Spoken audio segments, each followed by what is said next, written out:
지난 시간까지 성경 속 기근의 역사 시리즈로 말씀을 나눴는데요. 이번 시간부터는 성경 속의 주요 전쟁사로 함께 이야기를 나누려고 합니다.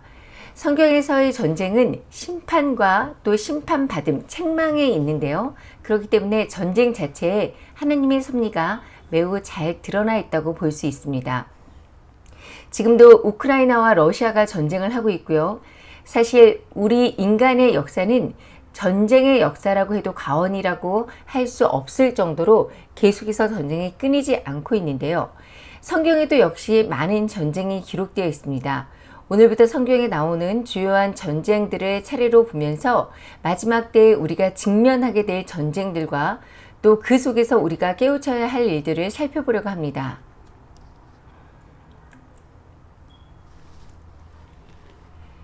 성경에 자세히 기록되어 있지는 않지만 유다서나 야사레체 또 에녹서와 같은 외경을 참고해 성경학자들은 대홍수 이전 전쟁이 있었다는 것을 이야기하고 있습니다.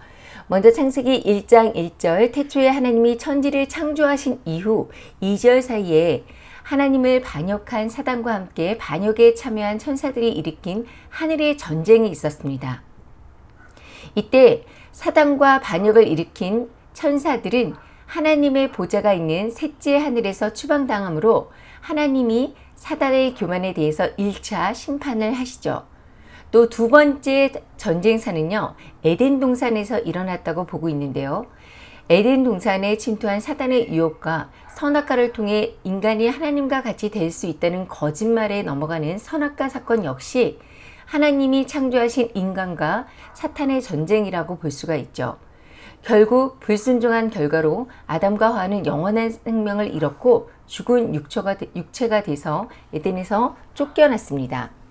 하지만 창세기 3장 15절 하나님께서는 미래 여자의 후손, 그러니까 예수 그리스도를 보내서 뱀의 후손을 멸절시킬 전쟁을 이때 약속하시고 이것이 바로 우리가 말하는 원시 복음입니다.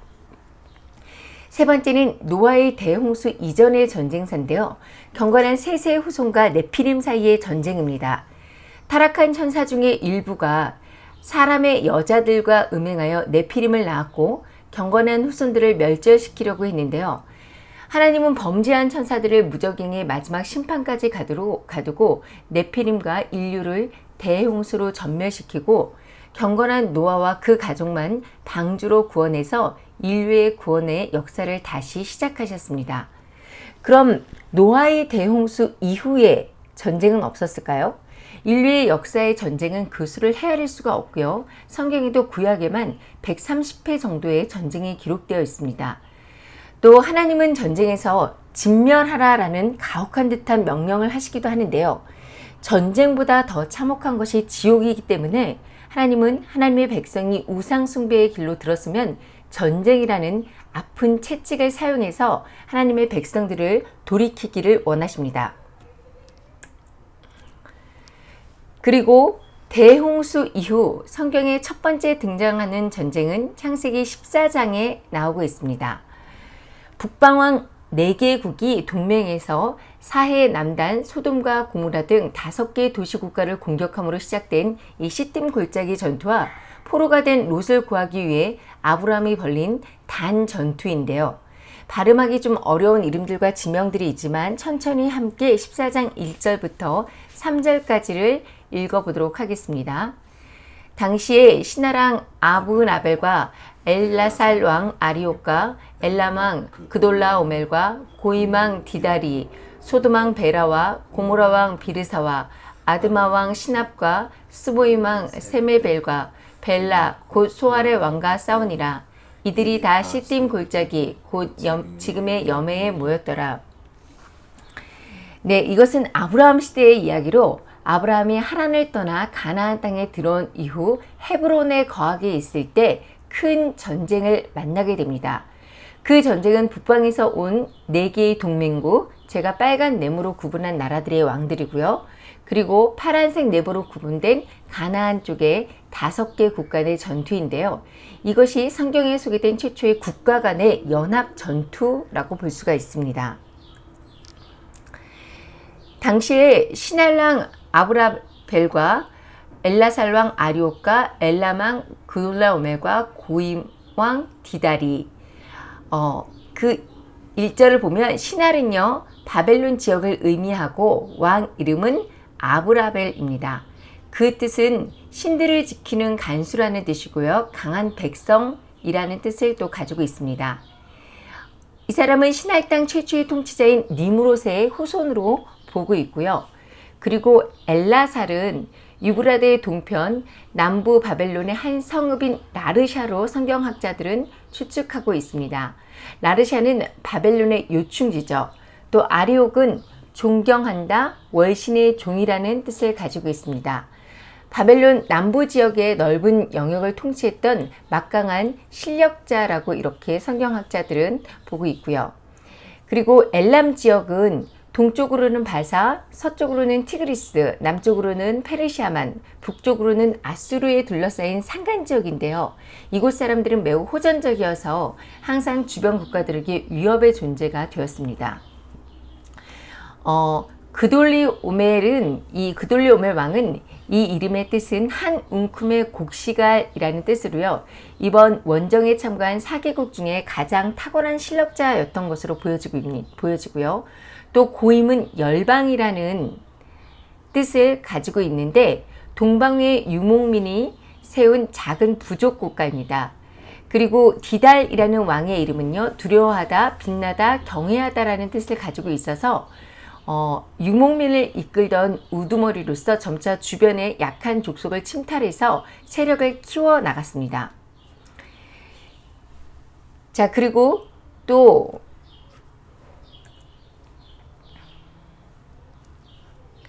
이 가나안 5개 왕들의 이름을 또 살펴보면요. 소돔이라는 지역은요. 큰 불을 의미합니다. 그런데 이 명칭은 훗날의 유황불 심판으로 멸망한다는 사실을 반영하고 있고요.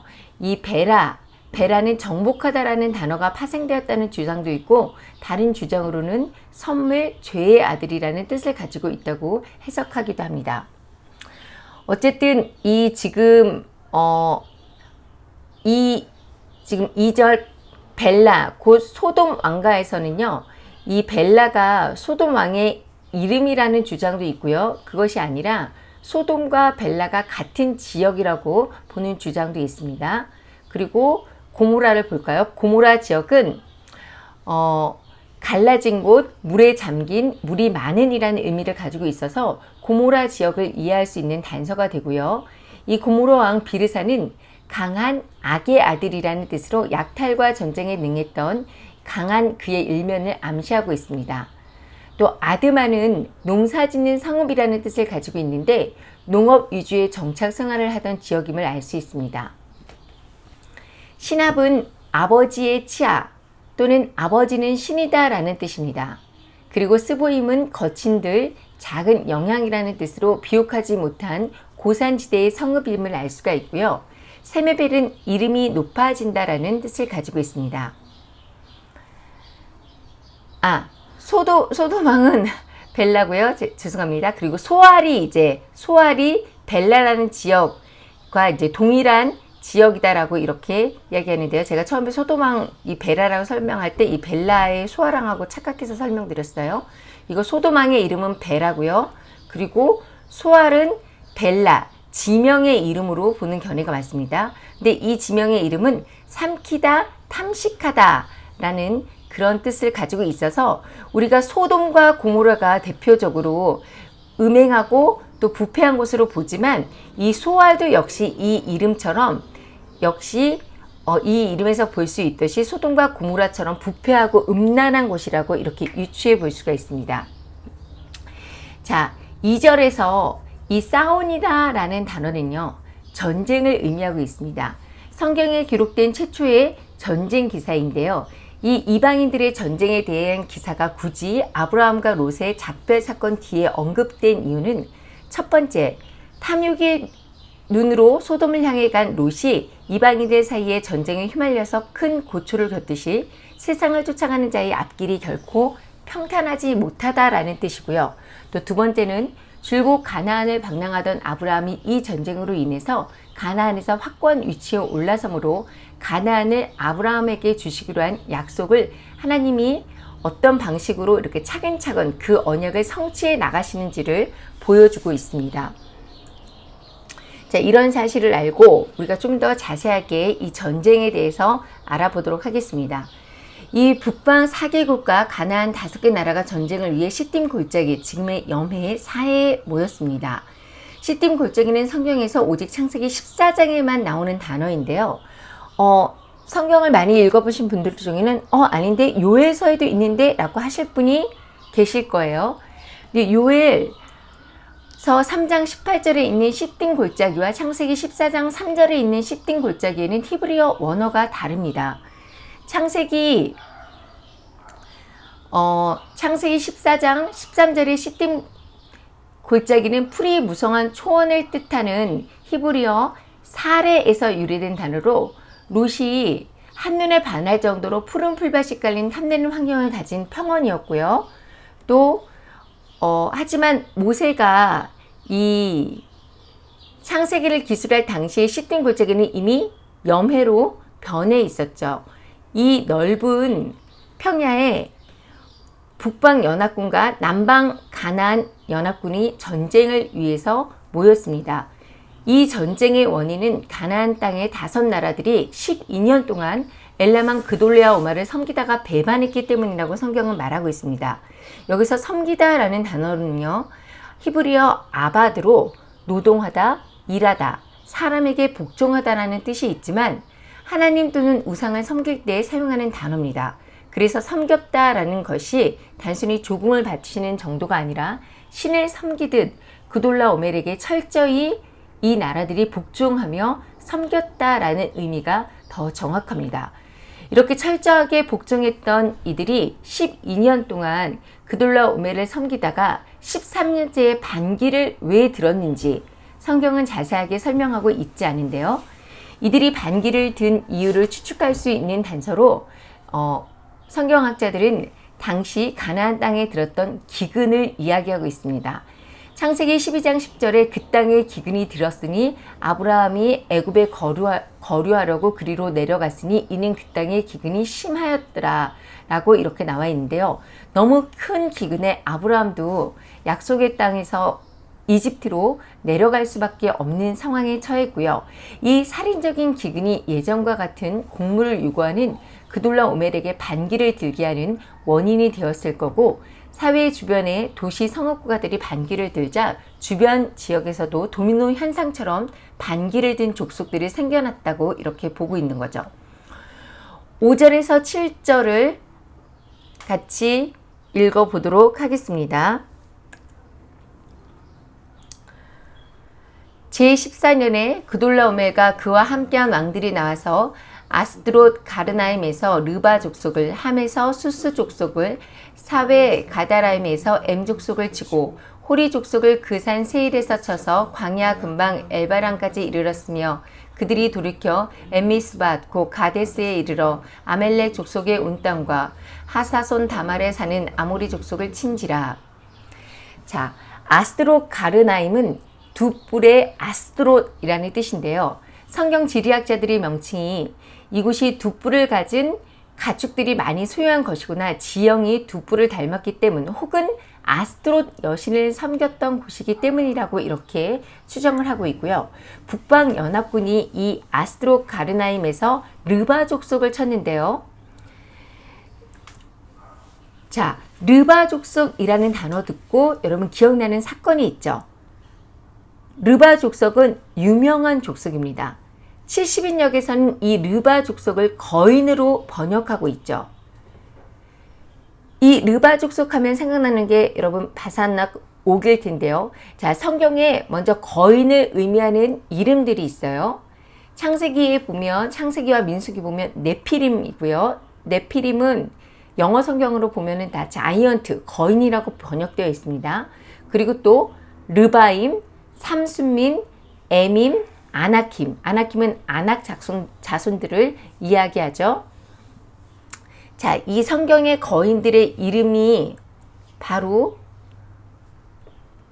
조금 전에 읽었던 창세기 14장 5절에 다 등장을 하는데요.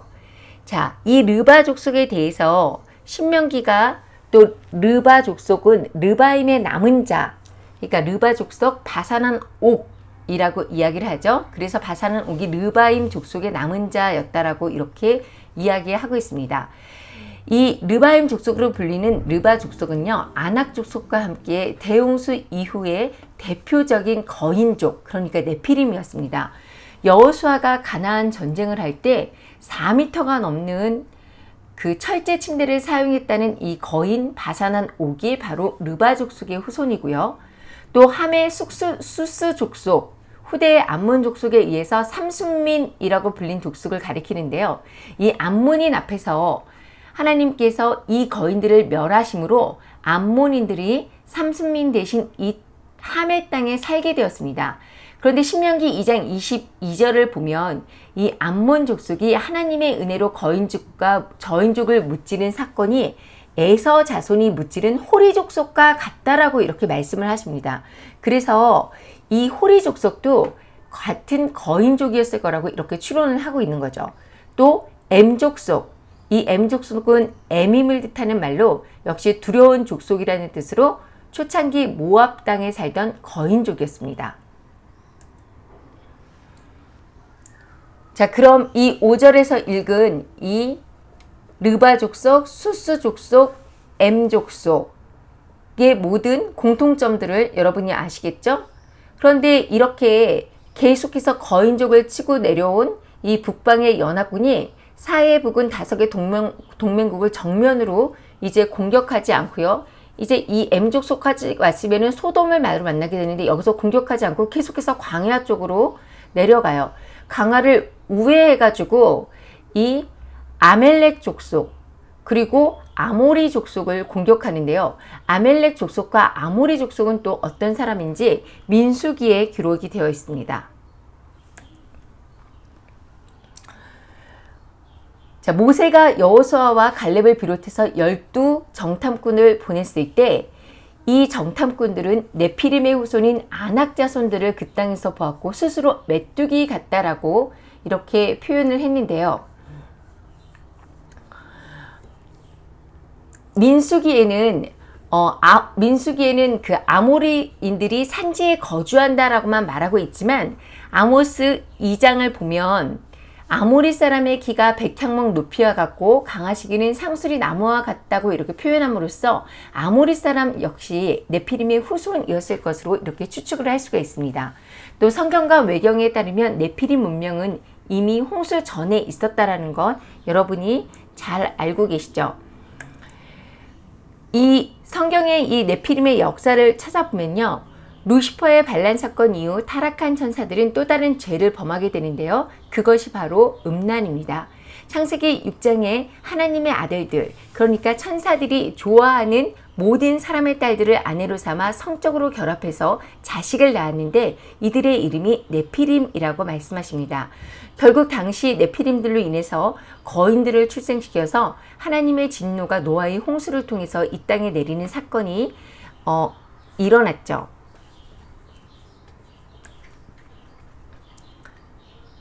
그리고 이들은 하나님께서 만드신 생명체가 아니고 혼합된 생명체인데요. 그렇기 때문에 하나님의 영이 이들과 함께하지 않으셨고 결국 또 노아의 때에 이르러서는 하나님의 사람의 그 죄악이 세상에 가득하고 마음으로 생각하는 모든 계획이 항상 악함으로 땅 위에 사람을 지으심을 한탄하는 상황까지 오게 됩니다. 또 6장 12절과 13절을 함께 읽도록 하겠습니다. 12절과 13절입니다. 시즉 하나님이 보신즉 땅이 부패하였으니 이는 땅에서 모든 혈육 있는 자의 행위가 부패함이더라. 하나님이 노아에게 이르시되 모든 혈육 있는 자의 포악함이 땅에 가득함으로 그 끝날에 내 앞에 이르렀으니 내가 그들을 땅과 함께 멸하리라. 아멘. 자, 모든 혈육 있는 자들의 행위가 부패하고 또 포악하다라고 말씀하시는데요. 여기에서 부패하다에 해당되는 히브리어는 샤트라로 파괴하다, 더럽히다 라는 뜻을 가지고 있고 또 포악이라는 단어는 하마스인데요. 이 하마스라는 단어는 잔인, 흉악, 그리고 불이라는 뜻을 가지고 있습니다. 그러면 여기서 되게 대조되죠. 노아는 당대의 의인이요 당대의 완전한 자라고 했는데, 이 의인이라는 단어는 탐임, 완전한, 순결한을 뜻하고 있고, 완전하다라는 것은 의롭다, 공정하다, 정의롭다라는 뜻을 가지고 있습니다. 그래서 노아가 의인이자 완전한 자라는 것은 모든 혈육 있는 자가 포악하고 부패했다라는 것과 정반대되는 그런 단어라고 볼 수가 있는 거죠. 대조를 이루고 있죠. 자, 이 음란죄를 범한 천사들에 대해서 유다서와 베드로 후서는 자신의 처음 신분을 지키지 아니하고 자신의 거처를 떠나 큰 날의 심판 때까지 영원한 사슬에 묶여 어둠의 구덩에 가두었다라고 이렇게 말씀하십니다. 하나님이 노아의 홍수를 통해서, 노아 때의 대홍수를 통해서 이들을 1차 심판하셨습니다. 또 에녹서 역시 노아의 홍수 전 문명에 대해서 기록하면서 이 홍수 전에 타락한 천사들이 여자들과 몸을 섞어 엄청난 거인을 낳았다고 기록하고 있고, 이것이 감시 천사들이었다라고 이렇게 말씀하십니다. 또 역시 미드라시와 요세푸스도 동일한 사건을 기록하고 있는데요. 그럼 이 네피림들이 노아의 홍수로 노아 때의 대홍수로 모두 심판을 받고 무정행에 갇히고 모두 죽었는데, 어떻게 지금 우리가 읽은 창세기 14장이나 또 신명기 이런 여호수아의 시대 때 네피림의 후손이 있었을까요? 이미 노아는 창세기를 기록하면서 당시, 그러니까 노아의 시대까지 뿐만 아니라 그 후에도 있었다라고 이렇게 기록을 하고 있습니다.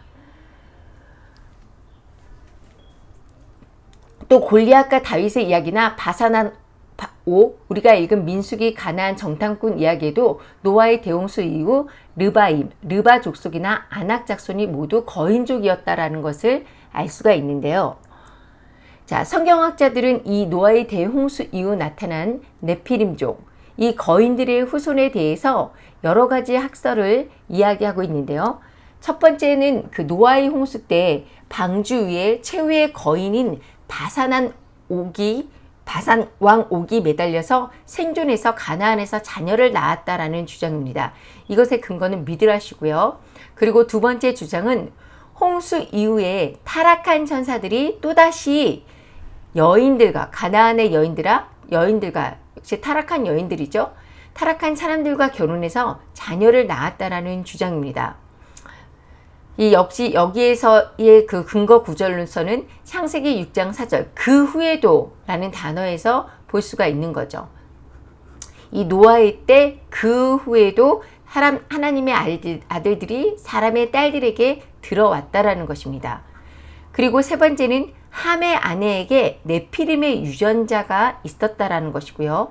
네 번째는 구스의 노년의 아들 니므롯이 최초의 네피림이었고, 그에 의해서 네피림이 다시 출현했던 건데, 이게 이제 니므롯이 첫 용사다라고 되어 있기 때문에 이런 주장을 하는 것입니다. 그런데 왜 그럼 구스가 니므롯을 낳았냐?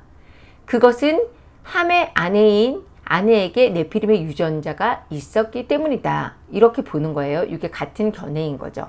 그리고 다섯 번째, 홍수 이후에 타락한 천사들이 가나안에서 유전자 조작, 이종 교배를 통해서 돌연변이 거인을 만들었다.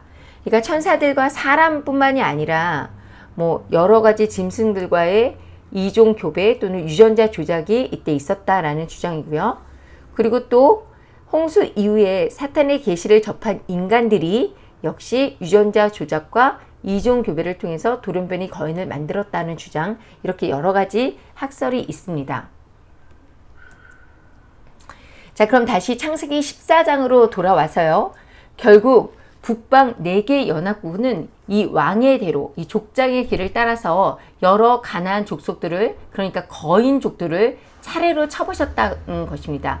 그렇다는 사실은 이 북방 4개국이 그냥 갑작스럽게 전쟁을 일으킨 것이 아니라 대단히 잘 훈련되었고 또 그 숫자도 많았다라는 것을 우리가 추측할 수가 있죠. 그리고 이제 사해에 이 5 동맹국가의 일전을 위해서 이 시딤 골짜기에 이 5 나라의 왕들이 진을 쳤습니다. 자, 이 사해 연안 동맹국들이 북방의 연합군을 맞아서 전장을 시딤 골짜기로 정한 이유가 있어요. 이곳은 이제 역창 구덩이가 굉장히 많은 곳인데요. 그렇기 때문에 이 역창 구덩이를 저지선으로 활용해서 자신들이 유리한 위치에서 전쟁을 하기 위해서 이 시딤 골짜기로 이렇게 유인을 하고 그곳에 이렇게 진을 친 것이죠. 하지만 이 역청 구덩이가 많은 장소로 전장을 정한 이 사해 연안 5개 연합국들은 오히려 이 전쟁에서 큰 패배를 맛보고 말았습니다. 사실은 이들의 전략에 어떤 허점이 있었다고 이것을 보기는 어렵고요. 이들이 탐심으로 인해 타락의 일로를 걷던 자들에 대한 하나님의 심판의 결과다라고 이렇게 볼 수가 있는데요.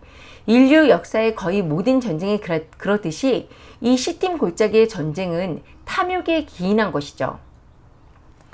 그리고 11장과 11절과 12절 네 왕이 소돔과 고모라의 모든 재물과 양식을 빼앗아가고 소돔에 거하는 아브라함의 조카 롯도 사로잡고 그 재물까지 노략해 갔더라. 이 또 북방의 네 왕들은 사해 5개 나라의 전쟁에서 그치지 않고 아브라함과 작별해서 자신의 물질적으로 풍요로워 보이는 소돔을 선택해서 살고 있었던 롯을 포로로 잡아가게 되는데요. 북방의 동맹국들은 사해 연안에 가나안 족속들이 조공을 거절하자 전쟁을 일으켜서 그에 상응하는 재물을 약탈해 갔습니다. 그리고 또 인간사의 모든 전쟁이 이 탐욕에서 전쟁이 기인된 것처럼 역시 롯도 자신의 탐욕으로 선택한 곳에서 전쟁의 포로가 되는 어처구니 없는 그런 상황을 직면하게 된 거죠.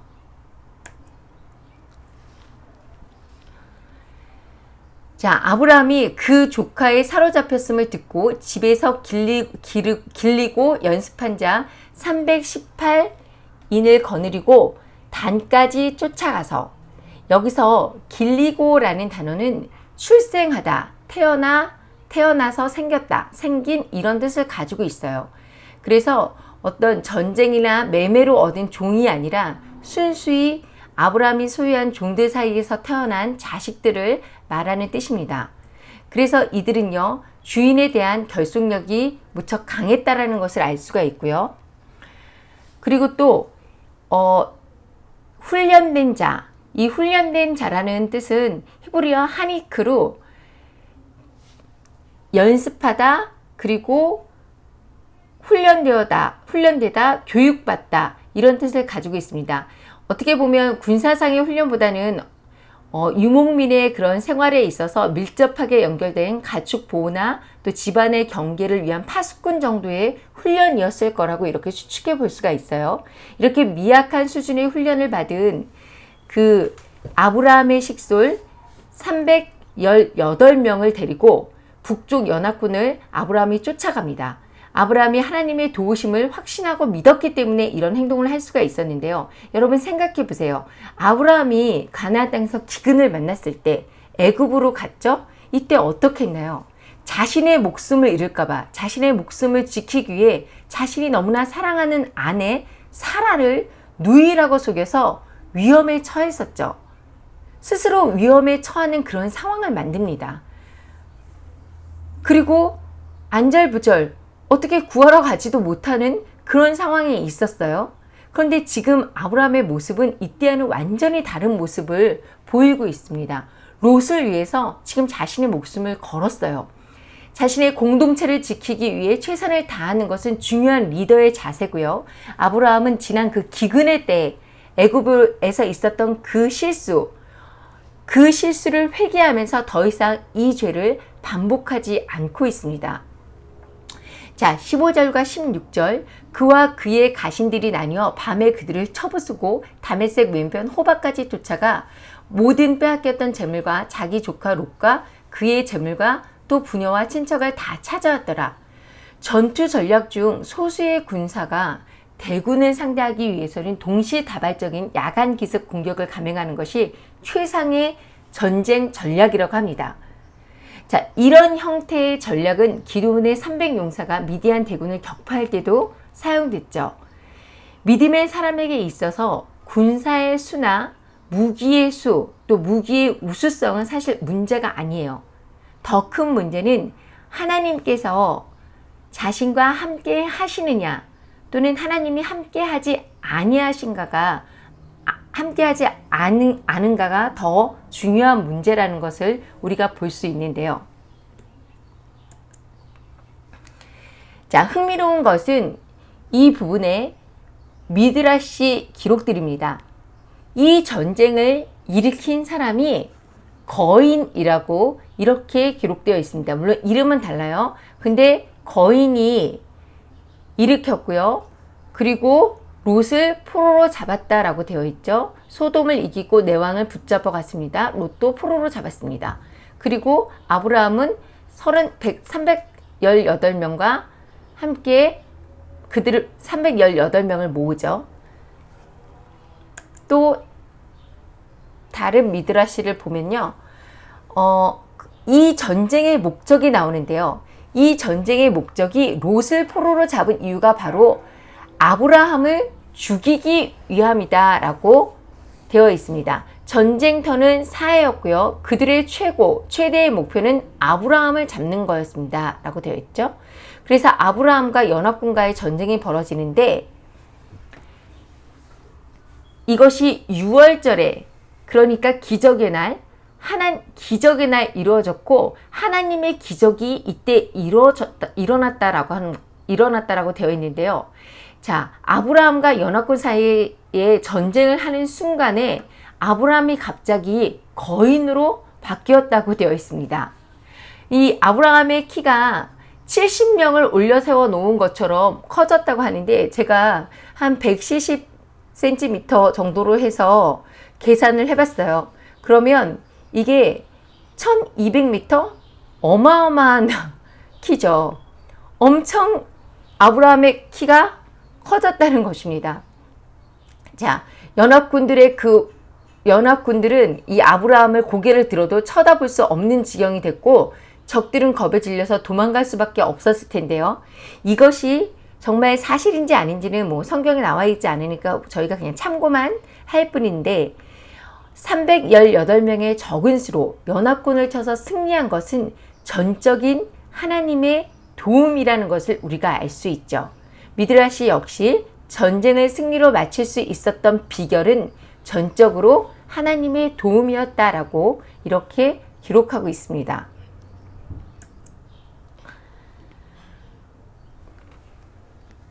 이 동쪽에 강력한 군사들을 상대로 아브라함이 집에서 연습하고 길린 종 318명을 이끌고 나가서 승전할 확률 얼마나 됐을까요? 사실 거의 없다라고 볼 수가 있죠.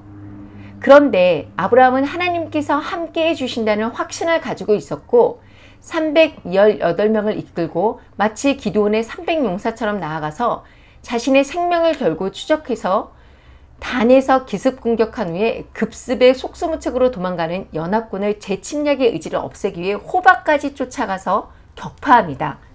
318명의 적은 숫자로 강력한 이 4개국 동맹군을 호박까지 쫓아가서 격파한 것이 하나님이 아브라함에게 지혜와 능력을 주신 결과였는데요.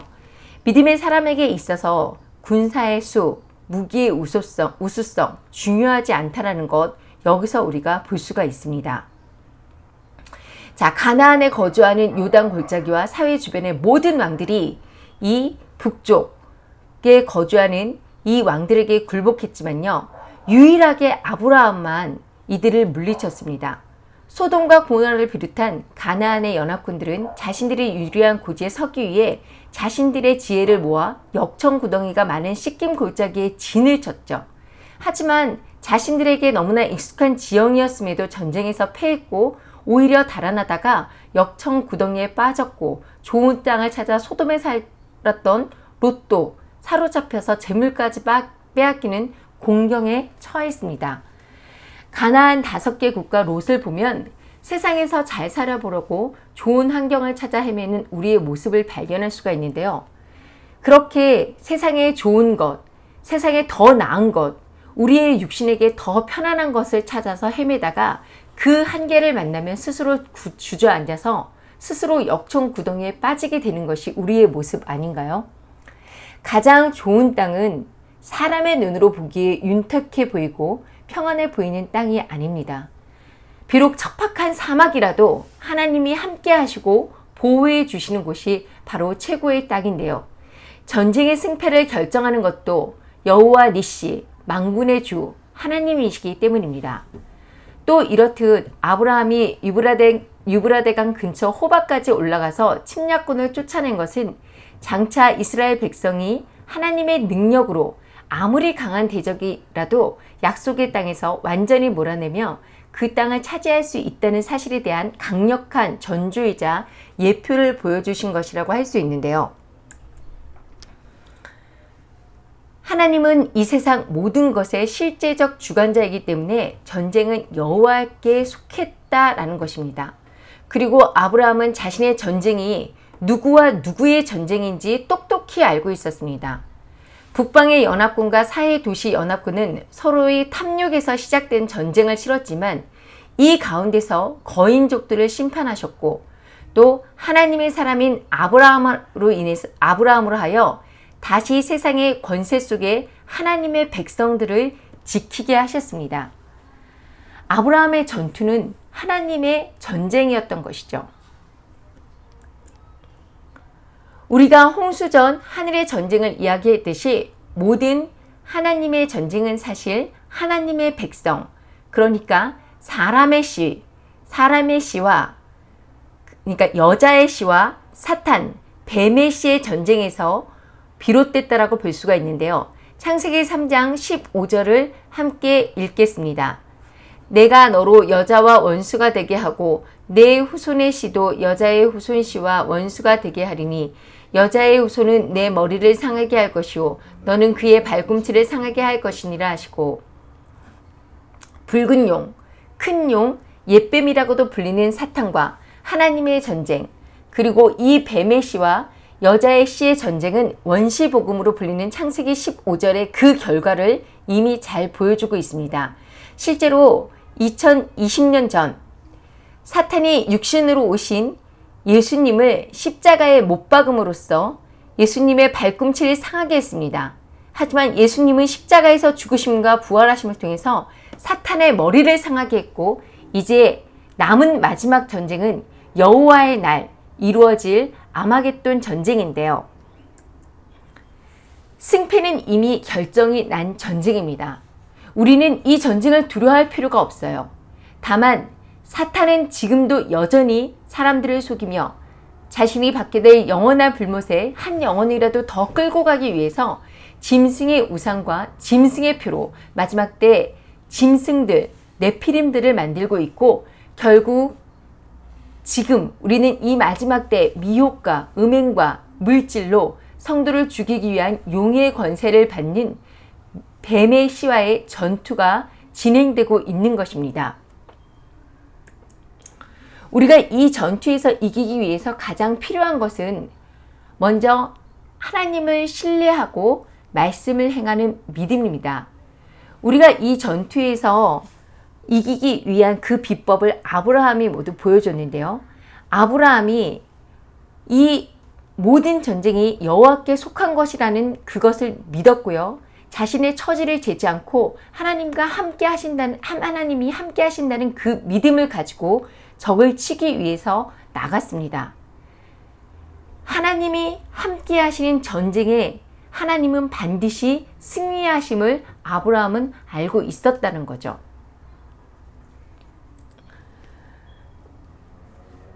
이 아브라함의 믿음은요, 믿을 수 없는 가운데 믿는 믿음이었어요. 그렇기 때문에 우리가 이 아브라함을 믿음의 조상이라고 이렇게 이야기하는 것이고요. 그리고 두 번째는 비록 떠나보낸 조카지만 살려야 한다는 간절함이 있었습니다. 이 한 영혼을 살려야 한다는 간절함, 예수님의 우리의 그 한 영혼 한 영혼까지도 사랑하시는 그 간절함, 예수님이 자신의 육체까지 자신의 목숨을 버리면서까지 우리를 살리고자 하셨던 그 간절함이 아브라함에게도 있었는데요. 이게 진정한 리더의 자세, 왕의 자세라는 것입니다. 자신의 목숨보다는 한 사람의 영혼을 더 사랑하는 그런 모습을 보여주고 있고요. 그런 간절함이 또 승리를 가져오게 했습니다. 이미 얘기했지만 아브라함은 자신의 목숨을 위해 자신의 아내를 팔았던 비겁하고 쪼잔한 사람이었어요. 그런데 정말 진정으로 회개한 후에는 완전히 달라진 모습을 보였는데요. 이때 진정한 리더의 모습이 나타나게 됩니다. 이 마지막 때를 살아가는 우리에게 이 마지막 때 뱀의 씨와의 전쟁에서 우리가 이 리더로서의 모습이 있어야 한다는 거죠. 세 번째, 또 아브라함에게는 길러진 자가 있었기 때문인데요. 아브라함의 군대는 전쟁을 통해서 얻은 사람이 아니었어요. 돈 주고 노예를 사서 구성한 군대도 아닙니다. 집에서 출생한 사람들로 결속력과 충성심이 있는 사람들이었죠. 마지막 때 우리들 역시 자신이 속한 교회, 자신의 공동체를 만들어서 끝까지 배도하지 않고 마지막 때에 함께 할 수 있는 공동체를 가짐으로써 미혹을 분별하고 예수님을 위해서 생명을 같이 할 지체들을 길러내는 것이 우리에게 주어진 미션이요 사명이라고 생각합니다. 또 마지막 네 번째, 아브라함은 환난을 준비하는 사람이었습니다. 여러분, 충성심만으로 전쟁에 승리할 수 있나요? 충성심만으로는 전쟁을 이길 수가 없습니다. 이건 영적 전쟁도 마찬가지예요. 자, 아브라함은요, 주변의 거인족들과 가나안 거민들의 공격에 대비해서 자신의 식솔들을 열심히 훈련시켰습니다. 훈련되지 않으면 능력을 발휘할 수가 없죠. 믿음 하나만 가지고 무턱대고 덤볐다가는 큰 코를 다치게 돼요. 충성심 위에 전술과 전략이 필요합니다. 승리할 수 있는 효과적인 기술과 방법을 훈련하고 준비하는 것이 무척 중요한데요. 물론 이 전쟁의 승리는 전적인 하나님의 도우심이지만 만약 아브라함이 평소에 침략과 환난에 대한 대비를 해서 함께 있는 자들을 훈련시키지 않았다면 게릴라전을 펼치기 어려웠을 것입니다. 예수님은 누가복음 17장 예수님이 재림하실 때 노아의 때와 롯의 때와 같다라고 말씀하셨습니다. 노아의 시대와 롯의 때에 일어났던 일들이 예수님의 재림하시기 전에 똑같이 일어난다라는 것인데요. 예수님의 재림은 노아가 구출되는 것처럼 끝까지 짐승의 우상에게 경배하지 않고 짐승의 교를 받지 않는 사람들이 구출되는 사건이라고 볼 수가 있습니다. 그리고 그 사건이 일어나기 전에 무슨 일이 일어나는 걸까요? 바로 유전자를 바꾸고 컴퓨터와 연결해서 하이브리드 인간을 만드는 신네피림을 만드는 전쟁이 일어납니다. 이 전쟁을 주관하고 주도하는 영이 네피림의 영인데요. 이때 하나님을 의지하지 않고 세상의 것을 쫓는 사람들은 스스로 네피림 되기를 원할 것입니다. 이들은 롯과 같이 잡혀갈 것입니다. 저와 여러분은 오직 하나님을 의지하며 훈련하고 환난을 준비해서 이 네피림들과의 전쟁에서 승리함으로써 주님이 오실 길을 예비하는 자가 되길 다시 오실 야슈아 마시아의 이름으로 축복합니다.